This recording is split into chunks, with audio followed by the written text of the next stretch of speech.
Hello and welcome to this new Eldar Special Rules and Eldar Psychic Powers video with me, Xenovids. So what we're going to talk about in this video are the Special Rules and Psychic Powers in the new Codex. Finally now, Eldar are in 6th edition and they need some special rules. So they now join the ranks of 6th edition. They needed updating definitely, and now they have a few different special rules. Some tie in with the fluff of the Eldar, and some are just amazing for the style of play. Eldar now are all about synergy and movement, and this can definitely be seen in one of the new special rules that they have. They've also got their own Warlord traits table, and the psychic powers, which we'll go on to soon, is very different and interesting. Eldar are the psychic people. So going over to the Eldar special rules section of the Codex. Here it is. Now, if you have your Codex to hand, or you're just interested in what page number it is on page 25 of the Codex. There is a helpful reference system at the back, like all the new Codexes, where you can just flick to quickly if you're in a battle or you just don't have the time to go flicking through the pages. So the Eldar War Host, as the section is called, the special rules. We'll start with the Ancient Doom. A model with this special rule has hatred towards demons of Slaanesh, and any models with the mark of Slaanesh, which is very interesting. Ties in with the fluff great. Slaanesh was created by the Eldar, and they're not the best of friends, so definitely ties in with the fluff. Jumping over to the Battle Focus, a unit that contains one model with the Battle Focus special rule can either shoot and then run, or run and then shoot in the same shooting phase. Now, models with heavy weapons can't do this unless they're relentless, but it just opens up a whole new world of possibilities. You can move, then decide to shoot and then run into cover, or move, run to get some range and shoot, or move, shoot, then run backwards to get out of range of someone. It just changes how Eldar are, and it's a definitely needed benefit with a lot of models going up in prices and Eldar becoming a more unforgiving army. Definitely needed. The Warlord traits. When generating the Warlord traits, an Eldar Warlord may either roll on the Warlord traits table below or from the rulebook. The Warlord traits table, again, you roll a d6. What you get is what you get. Number 1, Ambush of Blades. One use only. You declare your Warlord is using this ability at the start of one of your shooting or assault phases, and for the duration of the phase, the Warlord and all friendly units have reroll 1s when rolling to wound, which is good for an aggressive Warlord. Number 2, an Eye on distant events. A one use only again. You declare your Warlord is using this ability at the start of the enemy shooting phase, and all friendly units from the Codex Eldar within 12 inches of him have stealth. Falcon Swiftness is number 3. Basically, you add 1 to your run roll, so it's a d6 plus 1. And that is for the Warlord on his unit. Number 4 is Fate's Messenger. The Warlord rerolls all saving throws of a 1, not his unit, just him. Number 5 is Mark of the Incomparable Hunter. The Warlord has split fire special rule. And number 6, Seer of Shifting Vector. Friendly units from the Codex Eldar arriving by deep strike do not scatter, as the first model placed is within 6 inches of the Warlord. As long as the first model is placed within 6 inches of the Warlord. Now, doing a tester, rolling a 1, Ambush of Blades, okay. I'm planning to... I'm going to try that one again, see if I can... No, what again? I'm great at rolling. I'm going to be probably using Warlocks a lot, or Spirit Seers, but these would work well with an Autarch, I think. More so. So going on to the psychic powers and how they have changed. So the psychic powers, a lot of them can use telepathy in the Codex, but they have a whole section dedicated to psychic powers, and oh, has it changed a lot. They have 2 sets, one mainly used by Farseers and one used by everyone. That is a psychic. There's Warlocks, Spirit Seers, So it's a whole 2 pages of psychic powers. Now this is on page 70 and 71. The runes of battle, there are 6 of them. And the runes of fate, there are 6 of them as well. Now the runes of battle, it's extremely interesting. They're all warp charge 1. And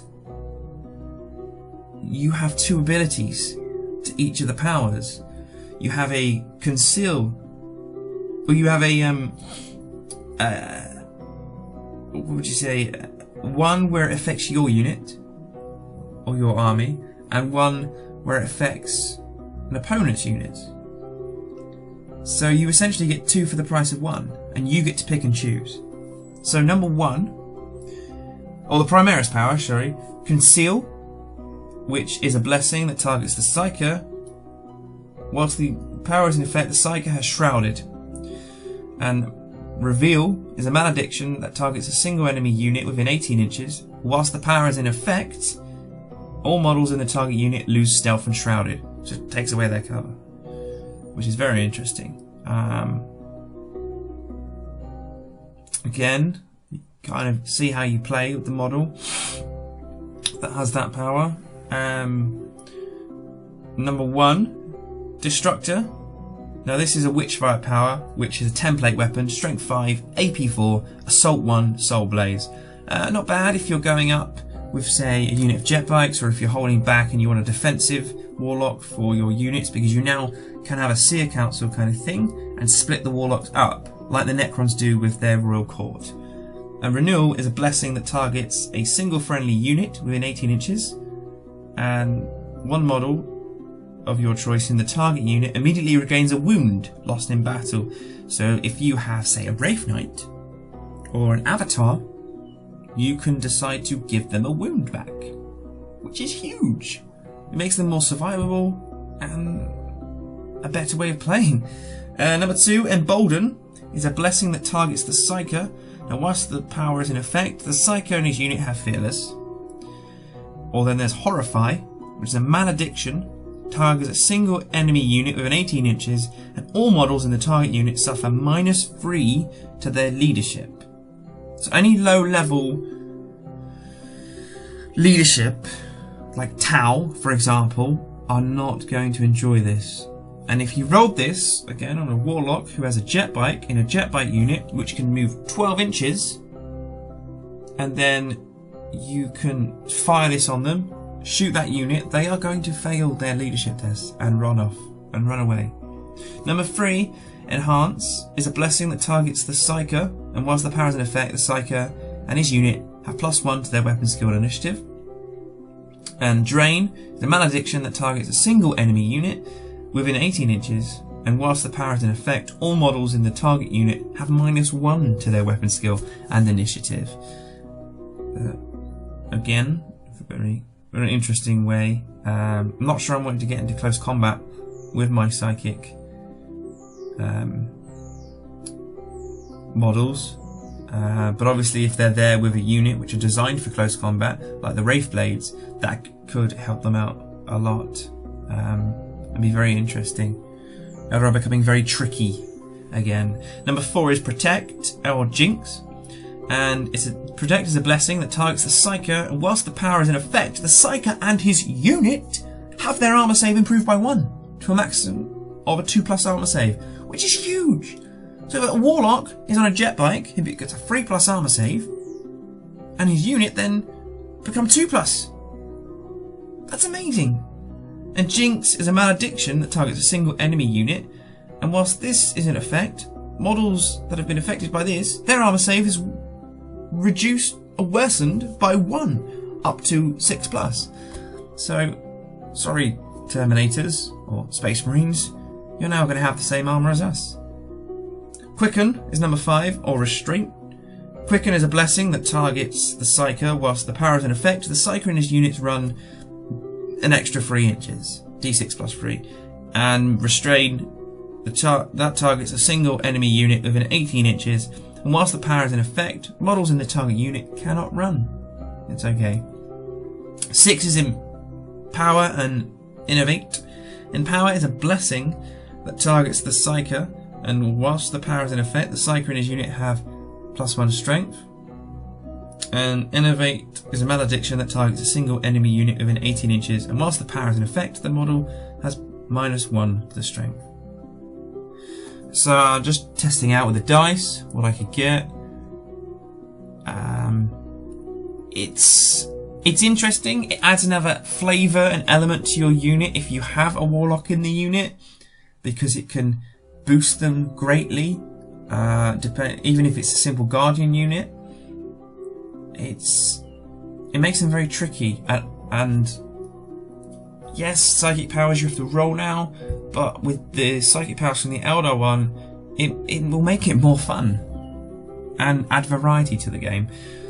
Now, the Runes of Fate, the Primaris power, the Warp Charge, is a Warp Charge 1, and its Guide. Blessing, 24 inches, friendly unit. Whilst the power is in effect, the target can reroll all failed to hit rolls when shooting. Number 1 is Executioner, it's a Warp Charge 1. Executioner is a focused Witchfire power with a range of 24 inches. The target suffers 3 hits, resolved at the Farseer's strength, with Fleshbane special rule, and the AP is Dash. If the target is removed from play as a result, another model in the same unit suffers a strength 2, as described above. And then if that is slain, the third and final model unit suffers 1 hit as described below, above even. And if the Farseer chooses his target, the first target model, he can choose the second and the third, and so on and so forth. It's not bad. The second one is a Warp Charge 1. It's called Doom. Malediction, an enemy unit within 24 inches. If the target is a non-vehicle unit, all failed to wound rolls made against this target can be re-rolled whilst this power is in effect. And if the target is a vehicle, all failed armor penetration rolls made against it can be re-rolled whilst this power is in effect. So can affect vehicles or a vehicle squadron. Number 3, Eldritch Storm, Warp Charge 2. Eldritch Storm is a Witchfire power with the following profile: 24-inch range, Strength 3, AP Dash, Assault 1, Haywire, Fleshbane, Large Blast, and Pinning. So that's been bumped up a little bit. It's not bad. I've used it a couple of times with my old Eldar. It was good for pinning if you've got units like Kroot coming towards you. But it's okay. Number 4, Death Mission, Warp Charge 2. Now this is really interesting. Death Mission is a blessing power that targets the Farseer. Place D3+2 Death Mission counters next to your Farseer. Whilst there is at least 1 Death Mission counter next to the Farseer, he gains Fearless and Rampage, and has a few bonuses. Now he gains +5 to his weapon skill and ballistic skill, +5 to his initiative, and +2 to his attacks. Now at the end of each phase you roll a d6, and on a score of a 1, 2 or a 3, the Death Mission fades. Remove 1 of the counters from the Farseer. On a score of a 4 or more, the Death Mission continues to the next turn, and you don't remove the counter. If at any point there are no Death Mission counters next to the Farseer, or the game ends, the Death Mission ceases. The Farseer is removed from play as a casualty and awards victory points as normal for the mission being played. Now whilst the Death Mission lasts, the Farseer cannot manifest any other psychic powers other than this one itself. Now, it essentially is a Farseer hulking out and becoming quite dangerous, and like a suicide Farseer for close combat, but I'm not sure how you could really play that tactically. I have to think about that one. Number 5 is Fortune, Warp Charge 2. It's a blessing that targets a single friendly unit within 24 inches, and whilst the power is in effect, the target can reroll all failed saving throws and now deny the witch rolls. Not bad. Not bad at all. The final one, which is number 6, is Mind War. Now this is Warp Charge 2. This has changed slightly. Mind War is a focused Witchfire power. Within a range of 24 inches, both the Farseer and the target model roll a d6 and add their leadership to that. If the target score is higher, the Farseer manifests as power, and his weapon skill and ballistic skill is reduced to 1 until the end of the following turn. If the scores are drawn, the target model has its weapon skill and ballistic skill reduced to 1 till the end of the following turn. If the Farseer score is higher, the target suffers a number of wounds equal to the difference between the scores. In addition, the target has its weapon skill and ballistic skill reduced to 1, and no armor saves or cover saves are allowed. You do get invulnerable and feel no pain though, it looks like. Interesting. Could be used to weaken a model that you're coming up against. I'm liking the Runes of Battle psychic powers more than the Runes of Fate. Kind of adds a different flavour. I'll just try and see what I'd get. A 4 and a 6. Death Missions and Mind War. So the ones which are interesting, I'd say. I'm liking the psychic powers. The Warlord traits are okay. They've never been great, really, in any of the rule books, I don't think. I am liking Runes of Battle. And obviously the special rules of moving and then shooting or running, move, run or shoot. Thank you for watching. If you like this video, please like it and subscribe to my channel. I'm going to be doing more Eldar videos. The next one is going to be a unit-to-unit comparison from the old codex to this one. And I'm going to start the HQ units and talk about all their abilities, their points cost and everything like that. Again, thank you for watching. And as always, it's been a pleasure.